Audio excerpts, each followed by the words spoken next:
अथ चेत्त्वमिमं धर्म्यं संग्रामं न करिष्यसि ततः स्वधर्मं कीर्तिं च हित्वा पापमवाप्स्यसि।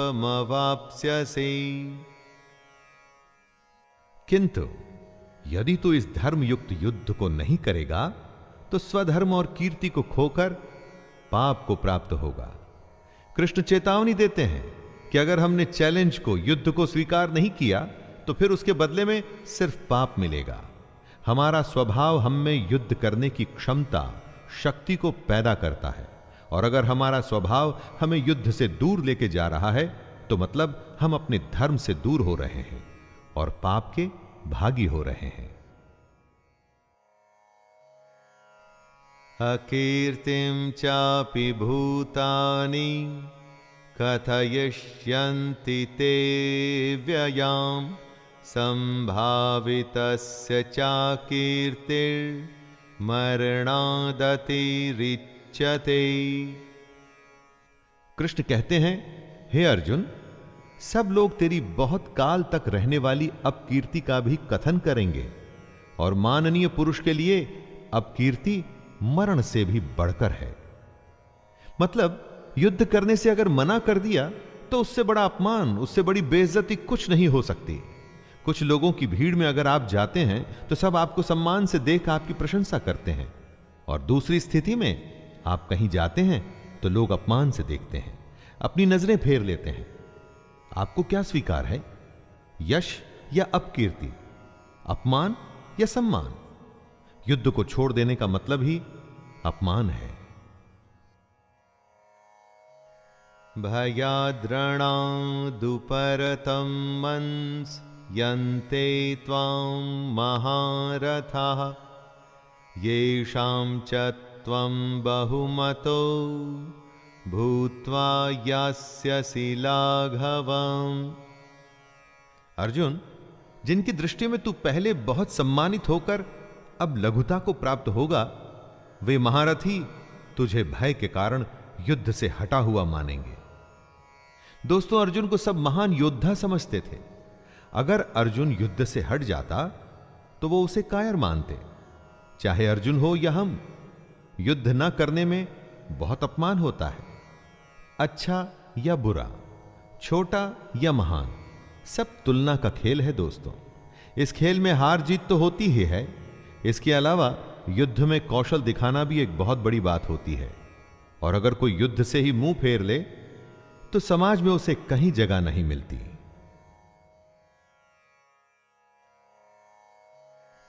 अवाच्य वादांश्च बहून् वदिष्यन्ते तवाहिताः निन्दन्तस्त्वसामर्थ्यं ततो दुःखतरं नु किम्।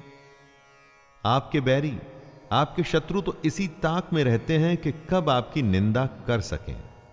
युद्ध से भाग के उन्हें ऐसा मौका क्यों देना? हे अर्जुन, तेरे बैरी लोग तेरे सामर्थ्य की निंदा करते हुए तुझे बहुत से न कहने जैसे वचन भी कहेंगे। उससे अधिक दुख और क्या होगा? अपने चारों तरफ देखिए दोस्तों, ऐसे लोगों की कमी नहीं होगी जो इस मौके की तलाश में हैं कि कैसे आपको नीचा दिखाया जाए। अगर ये मौका आप खुद ही उन्हें परोस कर दे देंगे तो सोचिए उन्हें कितनी खुशी होगी। फिर हमें उन्हें यह मौका देने की क्या आवश्यकता है? हतो वा प्राप्स्यसि स्वर्गं जित्वा वा भोक्ष्यसे महीं तस्मादुत्तिष्ठ कौन्तेय युद्धाय कृतनिश्चयः। या तो तू युद्ध में मारा जाकर स्वर्ग को प्राप्त होगा अथवा संग्राम में जीतकर पृथ्वी का राज्य भोगेगा। इस कारण हे अर्जुन, तू युद्ध के लिए निश्चय करके खड़ा हो जा। आज की दुनिया में इसी बात को सोच के देखिए दोस्तों, पूरे जी जान से खेलने पर आप हार जीत की चिंता नहीं करते, क्योंकि आप अपना सब कुछ झोंक चुके होते हैं। जीतने पर नाम होता है और हारने पर भी आप अपने और दूसरों के मन में सम्मान पाते हैं, क्योंकि आपने धर्म के अनुसार युद्ध किया। इसलिए अपनी चुनौतियों से, चैलेंजेस से कभी भी मुंह नहीं मोड़ना चाहिए। सुख दुखे समे कृत्वा लाभालाभौ जया जयौ ततो युद्धाय युज्यस्व नैवं पापमवाप्स्यसि। जय पराजय, लाभ हानि और सुख दुख को समान समझकर उसके बाद युद्ध के लिए तैयार हो जा। इस प्रकार युद्ध करने से हे अर्जुन, तू पाप को नहीं प्राप्त होगा। दोस्तों, अपनी चुनौती में अगर आप अपना सर्वस्व लगा देते हैं तो जीतने पर तो सब कुछ मिलेगा ही, लेकिन अगर हार भी जाते हैं तो अफसोस नहीं होगा, निराशा नहीं होगी, क्योंकि आपके पास जो भी था वो आपने युद्ध में, अपनी चैलेंजेस में लगा दिया। अब इस स्थिति को बड़े ध्यान से देखिए। युद्ध में अपना सब कुछ लगाने पर हार जीत में अंतर कम हो जाता है, और यही तो कृष्ण भी कह रहे हैं कि सुख और दुख को एक जैसा समझें और बस युद्ध में लग जाएं। अच्छा बुरा सबको एक जैसा समझकर बस अपने काम, अपनी चुनौती में लग जाइए। एषा ते विहिता सांख्ये बुद्धिर्योगे त्विमां शृणु बुद्ध्या युक्तो यया पार्थ कर्मबंधं प्रहास्यसि। हे पार्थ, यह बुद्धि तेरे लिए ज्ञान योग के विषय में कही गई है, और अब तू इसको कर्म योग के विषय में सुन। दोस्तों, अब कृष्ण कर्म योग के बारे में बता रहे हैं, जिससे कर्मों के बंधन को तोड़ा जा सके, नष्ट किया जा सके। ज्ञान सोचने और समझने की बात है, और कर्म व्यवहारिक यानी प्रैक्टिकल, सच्चाई, दोनों तरीके हैं अपने गंतव्य, मंजिल या डेस्टिनेशन पर पहुंचने के। यनेहाभिक्रमनाशोस्ति प्रत्यवातो न विद्यते स्वल्पमप्यस्य धर्मस्य त्रायते महतो भयात्। इस कर्म योग में आरंभ का अर्थात बीज का नाश नहीं है, और उल्टा फल रूपी दोष भी नहीं है, बल्कि इस कर्म योग रूपी धर्म का थोड़ा सा भी साधन जन्म मृत्यु रूपी महान भय से रक्षा करवा देता है। सबके लिए ज्ञान का, साधना का, साधुओं का मार्ग संभव नहीं है। हमारे जैसे अधिकतर लोगों को कर्म योग अपनाना चाहिए। अगर कर्म योग को समझ के उस पर हम सब चल सकें तो कभी निराशा नहीं होगी। अगर इस कर्म योग को हम थोड़ा सा भी समझ लें तो जन्म और मृत्यु के डर से हमेशा के लिए बच सकते हैं। व्यवसायात्मिका बुद्धिर् एकेह कुरु नन्दन बहुशाखा ह्यनन्ताश्च बुद्ध्यो व्यवसायिनाम्। हे अर्जुन, इस कर्म योग में निश्चयात्मिका बुद्धि एक ही होती है, किंतु अस्थिर विचार वाले विवेकहीन सकाम मनुष्यों की बुद्धियां निश्चय ही बहुत भेदों वाली और अनंत होती है। जब फैसला लेना हो तो बुद्धि एक ही होती है, लेकिन जहां सोच की, फैसले की, निर्णय की कमी हो वहां कई बुद्धियां काम करती हैं। यहां अनिर्णय की स्थिति के बारे में कहा गया है। दोस्तों, जब आप फैसला नहीं ले पाते हैं, कोई डिसीजन नहीं ले पाते हैं, तो न जाने कितनी ही दिशाओं में आपका ध्यान, आपकी बुद्धि जाती है। लेकिन अगर आप निर्णय करने की सोच लें तो उसके बाद सिर्फ उस काम को करने का ही प्रण होता है। और अगर ऐसा नहीं है तो ऐसा होना चाहिए। यामिमां पुष्पितां वाचं प्रवदन्त्य विपश्चितः वेदवादरताः पार्थ नान्यदस्तीति वादिनः। हे अर्जुन, जो भोगों में तन्मय हो रहे हैं, जो कर्म फल के प्रशंसक वेद वाक्यों में ही प्रीति रखते हैं, जिनकी बुद्धि में स्वर्ग ही परम प्राप्य वस्तु है और जो स्वर्ग से बढ़कर दूसरी कोई वस्तु ही नहीं देखते, यानी ऐसे लोग जो कर्म के बदले में होने वाले सिर्फ फल लाभ की ही बात करते हैं। जब भी कोई काम उससे होने वाले फायदे से शुरू होता है तो वो काम नहीं, स्वार्थ हो जाता है, उसे कर्म नहीं कह सकते। जो लोग ऐसा करते हैं उन्हें कृष्ण कर्म फल का प्रशंसक बता रहे हैं। आप अकर्मी होने से बचिए। कामात्मानः स्वर्गपरा जन्म कर्म फलप्रदां क्रिया विश्लेष बहुलां भोगैश्वर्य गतिं प्रति। ऐसे लोगों को कृष्ण ढोंगी बताते हैं। वो कहते हैं, हे अर्जुन, ऐसा कहने वाले हैं वे अविवेकी जन इस प्रकार की जिस पुष्पित अर्थात दिखाऊ शोभा युक्त वाणी को कहा करते हैं, ऐसे लोग ढोंगी होते हैं। यानी वो लोग जो कर्म की बात सिर्फ इसलिए करते हैं ताकि उन्हें बदले में भोग और ऐश्वर्य जैसे फल या लाभ मिल सकें, काम से ज्यादा उसके होने वाले फायदे की बात करना ढोंग है। कई लोग आपको मिलेंगे जो जमीन पर इतना काम नहीं करेंगे जितना वो हवाई किले बनाएंगे। दोस्तों, ऐसे ढोंगी लोगों से बचना चाहिए। भोगैश्वर्य प्रसक्तानां तया परित चेतसां व्यवसायात्मिका बुद्धिः समाधौ न विधीयते। जो कर्म की बातें सिर्फ भोग और ऐश्वर्य के लिए करते हैं, जिनका ध्येय सिर्फ भोग और ऐश्वर्य है, उन पुरुषों की परमात्मा में निश्चयात्मिका बुद्धि नहीं होती। यानी ऐसे लोगों का ध्येय स्वार्थ होता है, फायदा होता है। भगवान या अपने काम में सच्ची लगन नहीं होती। ऐसे लोगों की संगत से बचना चाहिए। इनकी पहचान होती है इनके नेगेटिव रवैये से।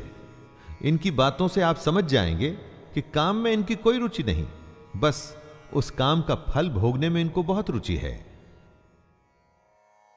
त्रैगुण्य विषया वेदा निस्त्रैगुण्यो भवार्जुन निर्द्वन्द्वो नित्यसत्वस्थो निर्योगक्षेम आत्मवान। हे अर्जुन, वेदों के कर्म कांड हमारी प्रकृति के 3 गुणों से जुड़े हैं। इसलिए तू उन भोगों एवं उनके साधनों में आसक्तिहीन, हर्ष शोकादि द्वंद्वों से रहित, नित्य वस्तु परमात्मा में स्थित योग और क्षेम को न चाहने वाला और स्वाधीन अंतःकरण वाला हो। यहां पर कृष्ण अत्यंत कठिन लेकिन सबसे बड़ी बात कह रहे हैं। वो कहते हैं कि वेद भी सिर्फ 3 गुणों में ही सीमित हो जाते हैं, उससे आगे वो भी नहीं जानते। उससे आगे है कर्मयोग। उनका कहना है कि कर्म करो लेकिन उसमें आसक्ति नहीं, उससे जुड़े सुख दुख से लगाव न रखो। यावानर्थ उदपाने सर्वतः संप्लुतोदके तावान् सर्वेषु वेदेषु ब्राह्मणस्य विजानतः। बेहद बड़े जलाशय के प्राप्त हो जाने पर छोटे जलाशय में मनुष्य का जितना प्रयोजन रहता है, उसी तरह से अगर जिसने ब्रह्म तत्व को समझ लिया तब उसके लिए वेदों की कोई आवश्यकता नहीं। पोथी पढ़ पढ़ जग मुआ, पंडित भया न कोय। पोथी या वेद से ही आपको सफलता मिले ऐसा सोचना गलत है। कर्म योग तो उस बड़े तालाब की तरह है कि अगर यह मिल गया तो छोटे तालाब की आवश्यकता आपको क्यों रहेगी। कर्म का खेल इतना बड़ा है कि उसके आगे सारे ज्ञान छोटे पड़ जाते हैं। लेकिन कर्म को समझना पड़ेगा कि आखिर ये होता क्या है। कर्मण्यैवाधिकारस्ते मा फलेषु कदाचन मा कर्मफल हेतुर्भुर्मा ते संगोस्त्वकर्मणि। तेरा कर्म करने में ही अधिकार है, उसके फलों में कभी नहीं। इसलिए तू कर्मों के फल के लिए काम मत कर। और ऐसा भी ना हो कि तू कर्म ही ना करे। कर्म करना है लेकिन फल के लिए नहीं। गीता के सबसे लोकप्रिय श्लोक में इस श्लोक की गिनती होती है। कर्म करना है लेकिन फल के लिए नहीं, उसे अपना धर्म और अपना कर्तव्य समझकर। योगस्थः कुरु कर्माणि संगत्यक्त्वा धनंजय सिद्धय सिद्धयोः समो भूत्वा समत्वं योग उच्यते। कृष्ण योग को और समझा रहे हैं। हे धनंजय, तू आसक्ति को त्याग कर सिद्धि और असिद्धि में समान बुद्धि वाला होकर योग में स्थित हुए कर्तव्य कर्मों को कर। कर्म के फल की इच्छा न कर, और ऐसा नहीं करना कि कर्म करने में इच्छा न हो। यही निष्काम कर्म की कुंजी, उसकी चाबी, उसका सार है। कर्म के बाद क्या फल मिलेगा उसकी परवाह किए बिना बस पूरी लगन से अपने धर्म और कर्तव्य को पूरा कर। दूरेण ह्यवरं कर्म बुद्धि योगा धनंजय बुद्धौ शरणमन्विच्छ कृपणः फलहेतवः। कर्म के फल की इच्छा को छोड़ के जो निष्काम कर्म योगी होता है वो पाप पुण्य से दूर हो जाता है। जो फल के लिए काम करते हैं उन्हें हमेशा असफल होने का डर रहता है, और इसीलिए कभी भी वो कर्म को अच्छे से नहीं कर पाते, और फिर अगर उनको फल मिल भी जाता है तो इसी फल में उलझ जाते हैं। इसलिए हमें बुद्धि योग की शरण में आना चाहिए। लगन सिर्फ काम में और भगवान में, तब बुद्धि निश्चय से काम कर पाती है। बुद्धि युक्तो जहातीह उभे सुकृत दुष्कृते तस्माद् योगाय युज्यस्व योगः कर्मसु कौशलम्। बुद्धि योग की शरण में आने से बिना फल के काम करने वाला इसी दुनिया में पाप पुण्य से मुक्त हो जाता है। हे अर्जुन, तू समत्व रूप योग में लग जा। मतलब अच्छा हो बुरा हो, सुख हो या दुख हो, सभी में एक ही तरीके से समभाव से तू बस अपना कर्म, अपना कर्तव्य करता रहे। कर्मजं बुद्धियुक्ता हि फलं त्यक्त्वा मनीषिणः जन्मबन्धविनिर्मुक्ताः पदं गच्छन्त्यनामयम्। आम इंसान कर्म करके उसके फल को प्राप्त कर खुश होता है, और उसके बाद दूसरे फल के लालच में फिर से नए कर्म में लग जाता है। इसमें फल के बारे में सोचना ही प्रधान है, और यही गलत बात है। अगर आप अपनी सारी शक्ति, क्षमता और इच्छा सिर्फ कर्म में लगाएं और फल को भूल जाएं, तो क्या होगा? आपका ध्यान कर्म में रहेगा, आप उस कर्म में बेहतर होंगे, आपकी तरक्की होगी। और रही बात फल की, तो सोच के देखिए, अगर आपने कर्म किया है तो आखिर फल जाएगा कहां?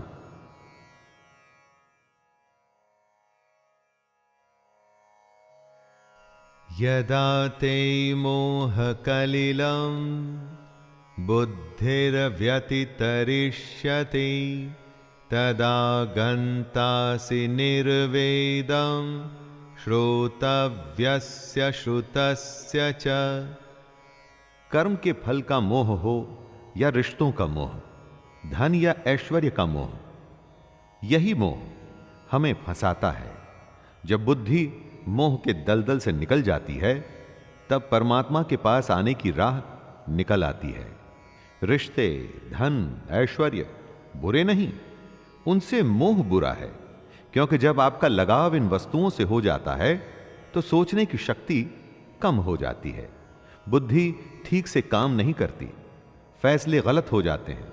इसलिए इस मोह को बुरा बताया गया है। धृतराष्ट्र के पुत्र मोह से ही पूरा महाभारत हुआ। युधिष्ठिर के द्यूत या जुए के मोह में उनका पूरा राज्य चला गया था। दोस्तों, ये उस समय की ही बात नहीं है। आप चाहें तो आज के समय के भी कई सारे उदाहरण जो आप अपने आसपास में देख सकते हैं। श्रुति विप्रतिपन्ना ते यदा स्थास्यति निश्चला समाधावचला बुद्धिस्तदा योगमवाप्स्यसि। जितने लोग होते हैं उतने किस्म की बातें होती हैं, और जितनी बातें होती हैं उतने तरीके से बुद्धि सोचती है। जब दिमाग, बुद्धि स्थिर होकर एक जगह या परमात्मा में लग जाती है तो उसे ही योग कहते हैं। बुद्धि का स्थिर हो जाना ही एकाग्रता यानी कंसंट्रेशन कहलाता है। दोस्तों, स्थिर होकर एकाग्रता से कुछ करने को समाधि की स्थिति भी कहते हैं। और अगर आपने कंसंट्रेशन से काम किया हुआ हो तो मैं दावे के साथ कहता हूं कि वो काम कभी भी व्यर्थ नहीं होगा। अर्जुन उवाच स्थितप्रज्ञस्य का भाषा समाधिस्थस्य केशव स्थितधिः किं प्रभाषेत किमासीत व्रजेत किम्। अर्जुन पूछते हैं, हे केशव, समाधि में स्थित परमात्मा को प्राप्त हुए स्थिर बुद्धि पुरुष का क्या लक्षण है? वह स्थिर बुद्धि पुरुष कैसे बोलता है, कैसे बैठता है और कैसे चलता है? दोस्तों, आप जरूर जानना चाहेंगे कि जो लोग अपनी अपनी फील्ड में सबसे ऊपर पहुंचते हैं उनकी सफलता का रहस्य क्या है। अर्जुन भी जानना चाहता है कि जो स्थिर होके अपनी बुद्धि को एक जगह लगा देते हैं उनकी पहचान क्या है।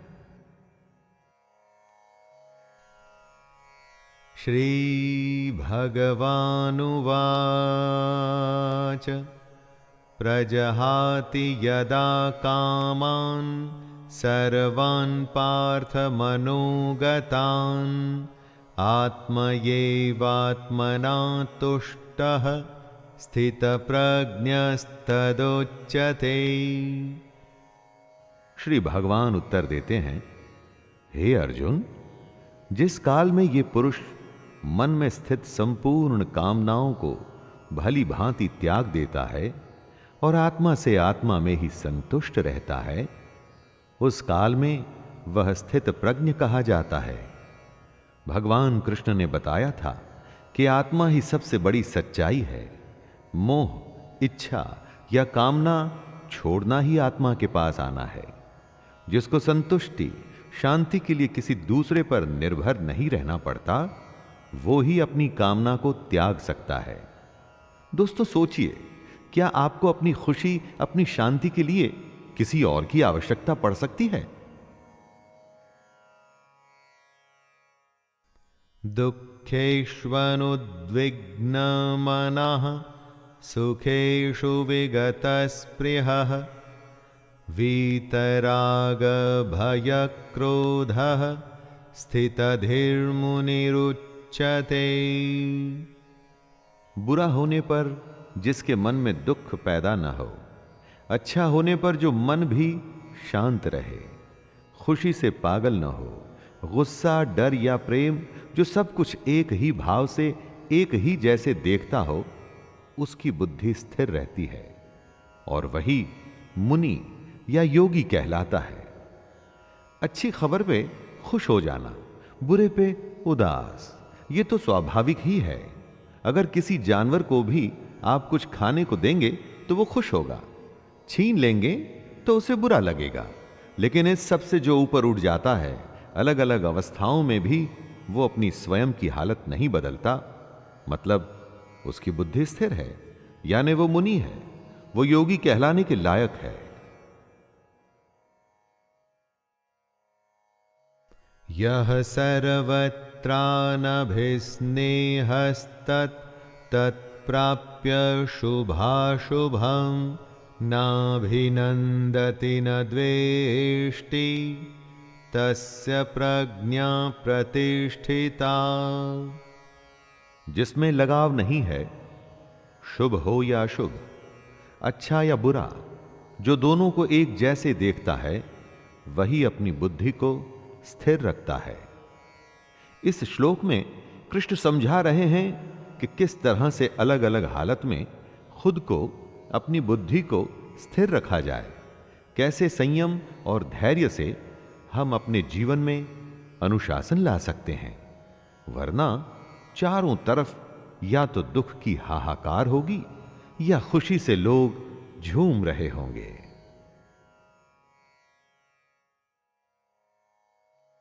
यदा संहरते चायं कूर्मोऽङ्गनीव सर्वशः इन्द्रियाणीन्द्रियार्थेभ्यस्तस्य प्रज्ञा प्रतिष्ठिता। कछुआ जिस तरह से सब ओर से अपने अंगों को समेट लेता है, वैसे ही जब पुरुष इंद्रियों के विषयों से इंद्रियों को सब प्रकार से हटा लेता है, तब उसकी बुद्धि स्थिर होती है। यानी दुनिया में रहकर भी दुनियादारी से बचना ही बुद्धि को स्थिर करना है। अगर किसी के सामने आप बहुत ही स्वादिष्ट खाना रखें, तो क्या वो खुद को रोक पाएगा? किसी के सामने आप महंगे आभूषण या डिजिटल गैजेट्स रखें, तो क्या वो स्वयं पर कंट्रोल कर सकेगा? ना, ये संभव नहीं है दोस्तों। इसको जो संभव कर दे, उसी की बुद्धि स्थिर होती है। आप स्वयं पर आजमा के देखिए, अगर दुनिया की वस्तुएं आपको लुभा नहीं पाती, तो आप अपनी बुद्धि को नियंत्रण में ले आएंगे।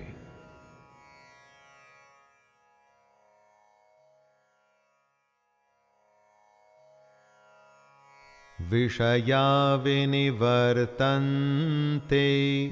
निराहारस्य देहिनः रसवर्जं रसोऽप्यस्य परं दृष्ट्वा निवर्तते। संभव है कि हम दुनिया के विषयों में रुचि न लें, इससे हम दुनिया से दूर तो हो जाएंगे, लेकिन दुनिया के प्रति उनकी आसक्ति नहीं जाती। कहने का मतलब है कि मन की इच्छा को खत्म करना है, आसक्ति खत्म करनी है। अगर ऐसा करना है तो ही बुद्धि स्थिर होगी। कृष्ण कह रहे हैं कि मान लीजिए आप दुनिया की वस्तुओं को ना भी बोल देते हैं, तो क्या आपका मन उन्हीं में लगा हुआ है? आसक्ति, इच्छा खत्म करनी है, तभी तो मोह खत्म होगा। मन के लगाव को ही मोह कहते हैं। यततो ह्यापि कौन्तेय पुरुषस्य विपश्चितः इन्द्रियाणि प्रमाथीनि हरन्ति प्रसभं मनः। हे अर्जुन, आसक्ति का नाश न होने के कारण ये प्रमथन स्वभाव वाली इंद्रियां प्रयास करते हुए बुद्धिमान पुरुष के मन को भी बलपूर्वक हर लेती हैं।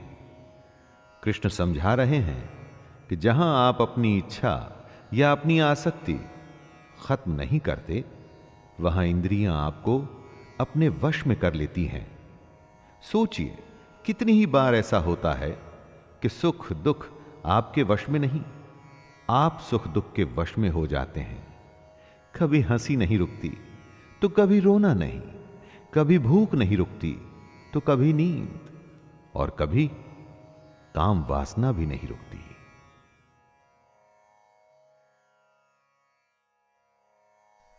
तानि सर्वाणि संयम्य युक्त आसीत मत्परः वशे हि यसेन्द्रियाणि तस्य प्रज्ञा प्रतिष्ठिता।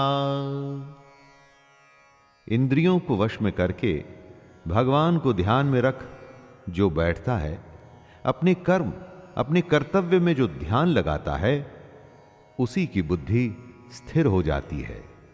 वो ईश्वर अपने लक्ष्य के समीप हो जाता है। दोस्तों, अगली बार आप कुछ भी करें ना, तो ये देखिएगा कि वो काम आपकी इंद्रियां आपसे करवा रही हैं या आपका कर्म वो करवा रहा है। आप खुद ही समझ जाएंगे कि श्री कृष्ण क्या कहना चाहते हैं। इंद्रियों के वश में ना होकर उन्हें अपने वश में करने पर ही आप अपनी बुद्धि को स्थिर कर पाएंगे। ध्यायतो विषयान् पुंसः संगस्तेषुपजायते संगात् संजायते कामः कामात् क्रोधोऽभिजायते। विषयों के बारे में अर्थात इच्छाओं के बारे में सोचते रहने से उसमें आसक्ति हो जाती है और आसक्ति से उन विषयों की कामना उत्पन्न होती है, और जब वो कामना पूरी नहीं होती तो क्रोध उत्पन्न होता है। जिस तरह ज्यादा खाने से भूख बढ़ती है, ज्यादा सोने से नींद बढ़ती है, उसी तरह से जब आप अपनी इच्छाओं के बारे में सोचते रहते हैं तो बस उसी में फंस के रह जाते हैं, और उसे ही आसक्ति कहते हैं। आसक्ति के बढ़ने को कामना कहते हैं, और कामना के पूरा न होने पर गुस्सा आता है, और तब आप अपनी समझ खो देते हैं।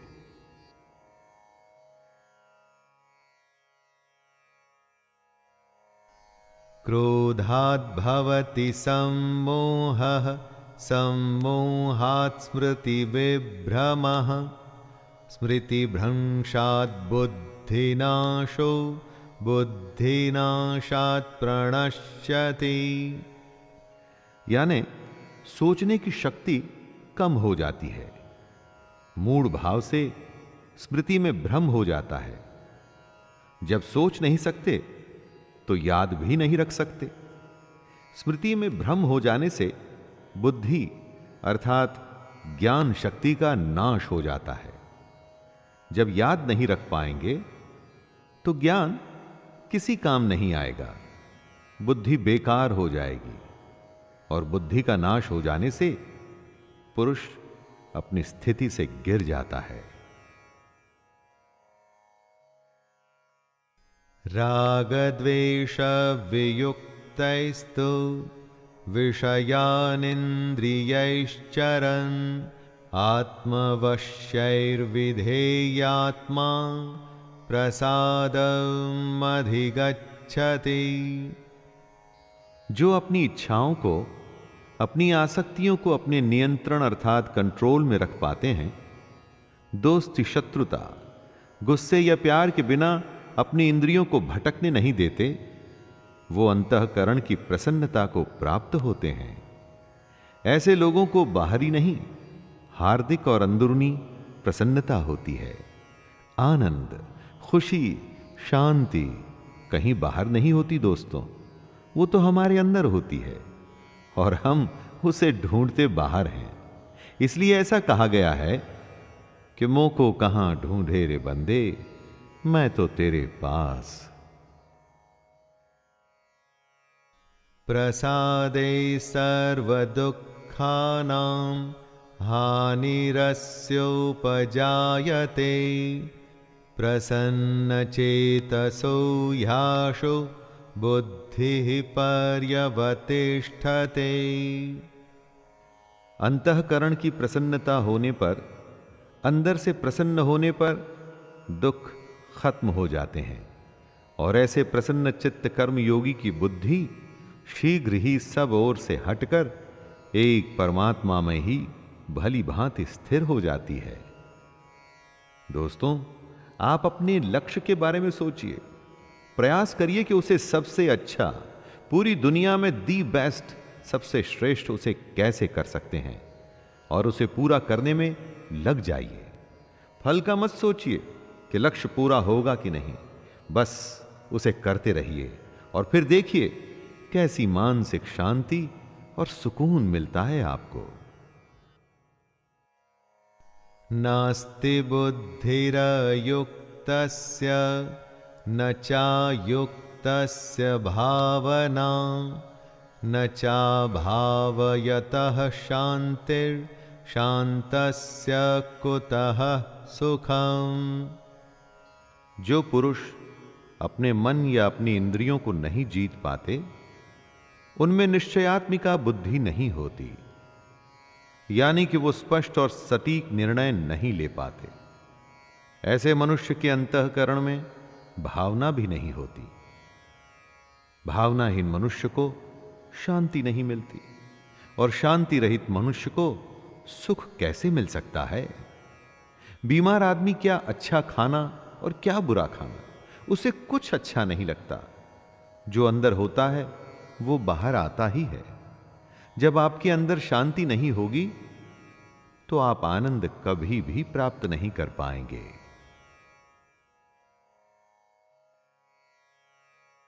इंद्रियाणां हि चरतां यन्मनोनो विधीयते तदस्य हरति प्रज्ञां वायुर्नावमिवाम्भसि। जैसे जल में चलने वाली नाव को वायु हर लेती है, जैसे हवा पानी में चलती हुई नाव की दिशा बदल देती है, वैसे ही विषयों में विचरती हुई इंद्रियों में से मन जिस इंद्रिय के साथ रहता है वह एक ही इंद्रिय इस अयुक्त पुरुष की बुद्धि को हर लेती है। अगर वो क्रोध में है तो और कुछ भी नहीं सोच पाएगा, और अगर प्रेम में है तो उसे किसी बात की सुध भी नहीं रहेगी। जिस भी इंद्रिय के वश में होगा उसे उसके अलावा कुछ भी समझ नहीं आएगा। इन इंद्रियों के नियंत्रण से निकल के इनको आपके नियंत्रण में रखिए दोस्तों, फिर देखिए आपके लिए क्या संभव है। सब कुछ संभव हो जाएगा। तस्माद्यस्य महाबाहो निगृहीतानि सर्वशः इन्द्रियाणीन्द्रियार्थेभ्यस्तस्य प्रज्ञा प्रतिष्ठिता। हे महाबाहो, जिस पुरुष की इंद्रियां इंद्रियों के विषयों में सब प्रकार निग्रह की हुई हैं, उसी की बुद्धि स्थिर है। यानी जिस पुरुष ने अपनी इंद्रियों और उनसे होने वाली इच्छाओं पर पूरी तरह से रोक लगा रखी है, उसी की बुद्धि स्थिर है। और बुद्धि हमारा ध्यान ऐसी ऐसी जगह पर ले जाती है जहां पर हम उलझ के अपना असली मकसद भूल जाते हैं। बुद्धि सहारा लेती है हमारी इंद्रियों का। इसलिए अगर बुद्धि पर विजय प्राप्त करनी है दोस्तों, तो इंद्रियों को वश में करना ही होगा।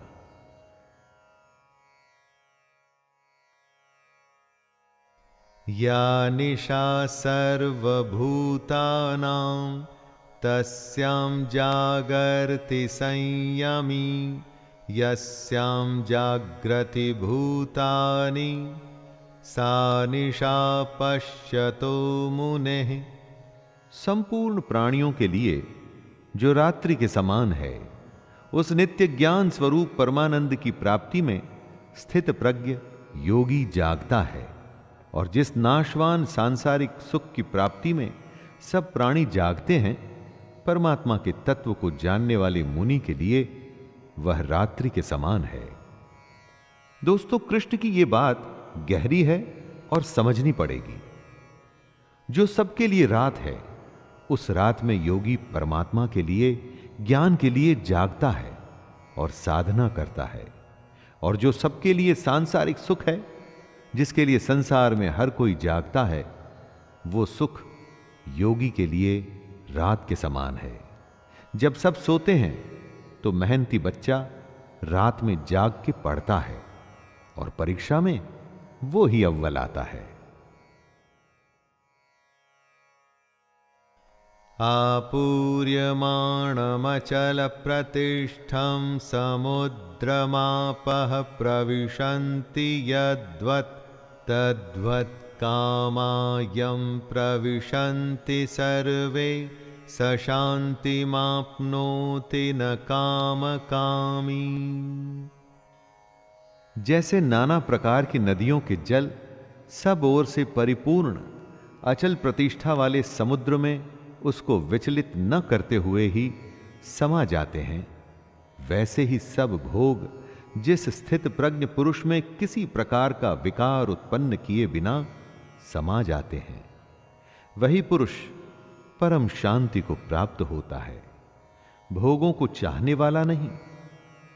नदियां समुद्र को विचलित अर्थात उसे डिस्टर्ब नहीं करती, उसी तरह से स्थिर बुद्धि वाले पुरुष में सारी इच्छाएं, सारे भोग समा जाते हैं और उसे विचलित नहीं करते। कई बार किसी के कहने पर आपको बुरा लगता है और आप अपना आपा खो देते हैं, इसका मतलब आपका अपने ऊपर नियंत्रण नहीं है। ऐसा समुद्र बनिए जिसमें कोई भी नदी, किसी भी तरह की गाली या कोई कमेंट आपको कभी भी विचलित न कर पाए। विहाय कामान्यः सर्वान् पुमांश्चरति निःस्पृहः निर्ममो निरहंकारः स शान्तिमधिगच्छति। जो पुरुष संपूर्ण कामनाओं को त्याग कर ममता रहित, अहंकार रहित और स्पृहा रहित हुआ विचरता है, वही शांति को प्राप्त होता है, अर्थात वो शांति को प्राप्त है। कामना का, इच्छा का त्याग करना है, उससे मोह नहीं रखना है, घमंड नहीं करना है, दुनिया में रहकर भी दुनिया से अलग रहना है। ऐसे ही इंसान को शांति प्राप्त होती है। कामयाब वही होता है जो परेशान हुए बिना अपनी धुन में, अपने काम में लगा रहता है। सफलता उसी के ही पांव चूमती है। एषा ब्राह्मी स्थितिः पार्थ नैनां प्राप्य विमुह्यते स्थित्वा स्यामन्तकालेऽपि ब्रह्मनिर्वाणमृच्छते। हे अर्जुन, ये ब्रह्म को प्राप्त हुए पुरुष की स्थिति है। इसको प्राप्त होकर योगी कभी मोहित नहीं होता और अंतकाल में भी इस ब्रह्म स्थिति में स्थित होकर ब्रह्मानंद को प्राप्त हो जाता है। दोस्तों, कृष्ण अर्जुन को बता रहे हैं कि जो पुरुष ऐसा करने में सफल होता है उसे ब्रह्म की प्राप्ति होती है। ब्रह्म का अर्थ है सबसे बड़ा सत्य, इससे आगे कुछ भी नहीं होता। कृष्ण कहते हैं कि ये जो सारे लक्षण हैं उन लोगों के हैं जो अपनी बुद्धि को स्थिर रखकर अपने लक्ष्य को प्राप्त करते हैं। स्वाभाविक है कि अगर इन बातों को हम भी अपने जीवन में उतार लें तो हम भी अपने लक्ष्य से कभी दूर नहीं रहेंगे। दोस्तों, ये था गीता का दूसरा अध्याय, सांख्य योग। इस अध्याय में श्री कृष्ण ने कर्म को समझाया, उसके प्रति हमारे उत्साह को बढ़ाया और यह समझाया कि सिर्फ और सिर्फ कर्म में ही अपना ध्यान रखना और किसी भी बात में नहीं। तो आज्ञा दीजिए